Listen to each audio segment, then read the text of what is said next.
आदमी ने कुछ खास स्टीकर निकाले और कमरे में मौजूद सभी कैमरों को सील कर दिया। फिर उसने एक बड़ा हथौड़ा उठाया और दीवार के बोर्ड पर जोर जोर से मारना शुरू कर दिया। कुछ ही वार के बाद कमरे में एक तिजोरी दिखाई दी। काली लड़की ने यह देखा और जल्दी से एक स्टेथोस्कोप पहना, फिर अपनी उंगलियों से गियर को धीरे धीरे घुमाया। तभी क्लिक की आवाज आई। तिजोरी सफलतापूर्वक खुल गई, लेकिन हैरानी की बात यह थी कि उसके अंदर कुछ भी नहीं था। जब सभी लोग हैरान और परेशान खड़े थे, तभी उनमें से एक ने गलती से गोली चला दी, जो पास में खड़ी लग्जरी कार के किनारे जा लगी। लाल पेंट के नीचे से सोने की चमक दिखाई दी। आदमी तुरंत स्थिति को देखने के लिए आगे बढ़ा, लेकिन इस नजारे ने उसे चौंका दिया और उसने तुरंत अपने साथियों से कहा कि एक क्रोबार, धातु की रॉड लाएं ताकि कार के हुड को खुरच सके। ठीक वैसा ही हुआ। कार की सतह पर शुद्ध सोने की परत चढ़ी हुई थी। यह नजारा देखकर सभी लोग हैरान रह गए।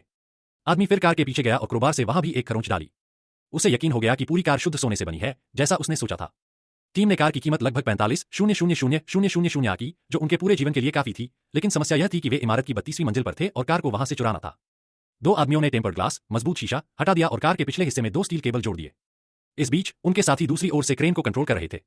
धीरे धीरे कार को खिड़की से बाहर निकाला गया, फिर दोनों आदमी स्टील केबल के सहारे कार की ड्राइवर सीट पर चढ़ गए। जब कार तय की गई मंजिल पर पहुंची, तो दोनों ने एक साथ कार को झटके से अंदर खींचा और फिर उसे लिफ्ट में धकेल दिया। इसके बाद टीम ने लिफ्ट का बटन दबाया और लिफ्ट कार के साथ धीरे धीरे नीचे जाने लगी। इसी समय इमारत का मैनेजर आखिरकार ऑफिस लौटा और महसूस किया कि उसकी कार गायब है। उसने तुरंत पूरे इलाके को सील करने का आदेश दिया। उसे इस बात की भनक नहीं थी कि चोर पहले ही ट्रकों में सवार होकर फरार हो चुके थे, लेकिन भागते समय उनकी ट्रक सड़क पर दुर्घटनाग्रस्त हो गई। यह सुनकर कि उनकी सारी मेहनत बेकार चली गई, वे निराश हो गए। लेकिन इतने में पुलिस की कई गाड़ियां उनके पीछे पड़ गईं और वैन को ज्यादा दूर जाने से पहले ही रोक लिया गया। लेकिन जब पुलिस ने ट्रक का डिक्की खोला, तो वे हैरान रह गए कि उसके अंदर कुछ भी नहीं था।